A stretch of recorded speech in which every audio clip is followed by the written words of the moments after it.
What's up, guy? My name is Alpha. শয়তান যখন কোনো বাইকারকে অ্যাটাক করে তার অবস্থাটা ঠিক আমার এই বন্ধুর মতো হয়। এতক্ষণ বেশ ভালোই চালাচ্ছিল, হঠাৎ করে কি হলো যেরকম উড়াধুরা চালাচ্ছে বুঝলাম না।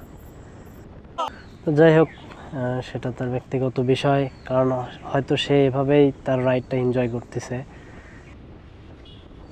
তারপরে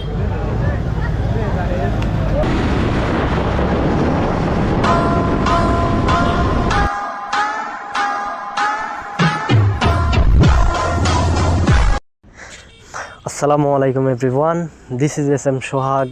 welcome to my YouTube channel rock rider 1.0। I hope আপনারা সবাই ভালো আছেন। আমিও আলহামদুলিল্লাহ আল্লাহর অশেষ রহমতে ভালো আছি। আপনারা ভিডিও টাইটেল এবং থাম্বনেল দেখে বুঝে গেছেন যে আজকে আমরা কোথায় যাচ্ছি। তো আজকে আমরা যাচ্ছি উত্তরবঙ্গের সবচেয়ে ফেমাস একটা পার্ক, নাটোর জেলার লালপুরে অবস্থিত গ্রিন ভ্যালি পার্ক।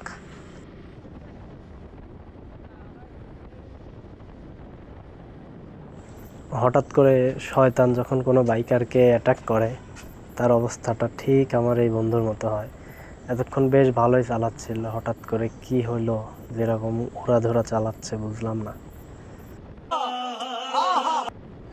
তো যাই হোক, সেটা তার ব্যক্তিগত বিষয়, কারণ হয়তো সে এভাবেই তার রাইডটা এনজয় করতেছে। তারপরেও আমাদের সকলেরই উচিত যে কোনো একটা ট্যুরে বের হলে সাবধানে সতর্কতার সাথে বাইক রাইড করা। কারণ একটা ট্যুরের আসল সফলতাটা হচ্ছে সুস্থভাবে বাড়ি ফেরা। একটা ট্যুর কমপ্লিট করে সুস্থভাবে বাসায় ফিরে আসাটাই আসল সফলতা, সার্থকতা। আমরা যখন বাইক নিয়ে বাসা থেকে বের হই, আমাদের প্রত্যেকের পরিবারই আমরা বাসায় ফিরে আসার আগ পর্যন্ত আমাদের জন্য চিন্তা করে। সেই আমাদের এই পরিবারের কথা মনে থাকে না, যার কারণে আমরা অনেক সময় অনেক রাফ বাইক চালায় ফেলি। তো এরই মাঝে ঈশ্বরদী রেলগেট পার হয়ে চলে আসছি নাটোর লালপুরের যে রোডটা, সেই রোডে। এই রোড একদম লালপুর বাজারের উপর দিয়ে গেছে। তো ঈশ্বরদী রেলগেট থেকে একদম সোজা লালপুর বাজার পর্যন্ত এই রোডটা নতুন করছে, রোডের কাজ অনেক ভালো হয়েছে। এই রোডটা আগে অনেক চিকন ছিল, বাট এখন এই রোডটা অনেক ওয়াইড করছে, অনেক প্রশস্ত, যার কারণে রাইড করতে খুবই মজা লাগতেছিল। আমরা এর আগে একদিন লালপুর পার্কে আসছিলাম, তখন এই রোডটা ছিল অনেক ভাঙাচোরা, তখন রোডের কাজ চলতেছিল। তো তারপরে আমরা ডিসিশন নিয়েছিলাম যে এই রোড আবার যখন নতুন হবে, ভাঙাচোরা একদম ক্লিয়ার হবে, তারপরে আমরা আসব। তো তারপরে আমরা আজকে ফাইনালি আবার সেই লালপুরের উদ্দেশ্যে যাত্রা করতেছি। মানে আসলে বারবার এই রাস্তার প্রশংসা করতেছি, আসলে মুগ্ধ করার মতো রাস্তা, মানে একদম জাস্ট ওয়াও। আমাদের পাবনার যে হাইওয়ে রোড আছে ঢাকা টু পাবনা, সেই রোডটাও আসলে এই রোডের মতো এতটা স্মুথ না। এফজেডএস ভার্সন 2 4B-কে ওভারটেক করছে। 4B রাইডারের কি আর মাথা ঠিক থাকে বলেন? ও ভার্সন 2-কে ওভারটেক করবে, তারপরে থামবে, তার আগে ও কোনো থামাথামি নাই। যাই হোক, আমিও হয়তো ভিডিও নেওয়ার জন্য যেতাম পিস পিস, বাট আমার বাইকে আমরা 3 জন ছিলাম, যার কারণে আমি খুব সেফলি রাইড করতেছিলাম।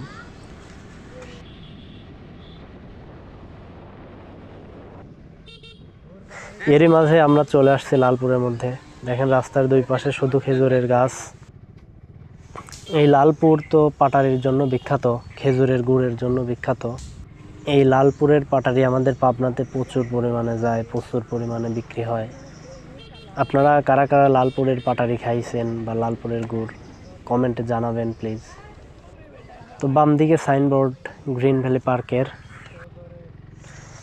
আমরা পার্কের কাছাকাছি চলে আসছি, আর সামনেই অল্প একটু দূরেই পার্ক। আজকে তো শুক্রবার, এটা তো অনেক ফেমাস পার্ক, আজকে হয়তো অনেক বেশি লোকজন আসবে।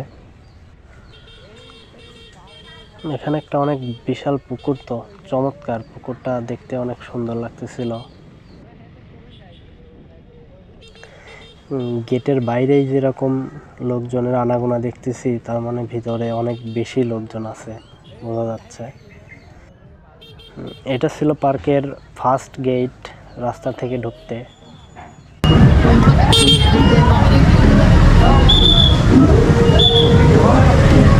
এই পাশে রাখে মোটরসাইকেল পার্কিং করবে রে ঈদ দিন দোকান আরে নেওয়া লাগবে। টিকিট নিয়ে আয়, টিকিট নিয়ে আয়। ওইখানে ওই গিল আছে, সব গিল আছে, সব শেষ হচ্ছে। এই যে এইখানে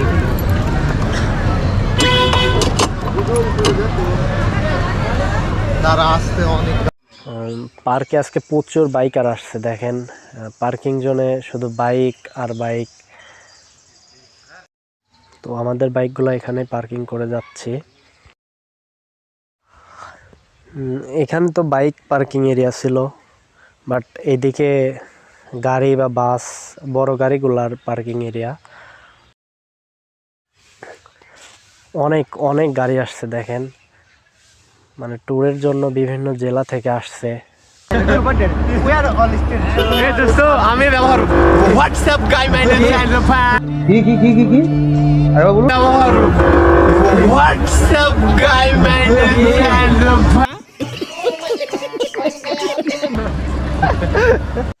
বন্ধু পার্কে এসে অনেক এক্সাইটেড, যার কারণে একটু ফাজলামো করছিল।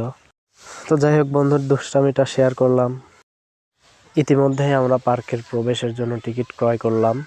প্রতিটা টিকিটের মূল্য ছিল 50 টাকা করে। তো গাইস, অ্যাট লাস্ট আমরা সেই নাটোরের লালপুরের ফেমাস পার্ক গ্রিন ভ্যালি পার্কের মধ্যে প্রবেশ করছি। আসলে শুক্রবার হওয়ায় পার্কে অনেক অনেক বেশি লোকজন চলে আসছিল। অনেকে বিভিন্ন জেলা থেকে ট্যুরের জন্য আসছে, আবার স্থানীয়রা বা আশেপাশের ফ্যামিলি নিয়ে ঘুরতে আসছে, যার কারণে আজকে পার্কে অনেক বেশি মানুষজন ছিল। তো যাই হোক, আপনারা সবাই পার্কের সৌন্দর্য উপভোগ করেন ভিডিওর মাধ্যমে। আর আপনারা যদি কেউ এই পার্কে এসে থাকেন, তারা কমেন্ট করবেন, তাদের অনুভূতিগুলো শেয়ার করবেন। তবে পার্কটা আসলে অনেক বেশি সুন্দর। আপনারা যারা কখনোই এই পার্কে আসেননি, তারা অন্তত একবারের জন্য হলেও পার্কটাতে এসে ঘুরে যাবেন। তো যাই হোক, আজকের ভিডিওটা ছিল এই পর্যন্তই। আশা করি আপনাদের সবার ভালো লাগছে। আবার দেখা হবে নতুন কোনো ভিডিওতে। সবাই ভালো থাকবেন, সুস্থ থাকবেন। আল্লাহ হাফেজ।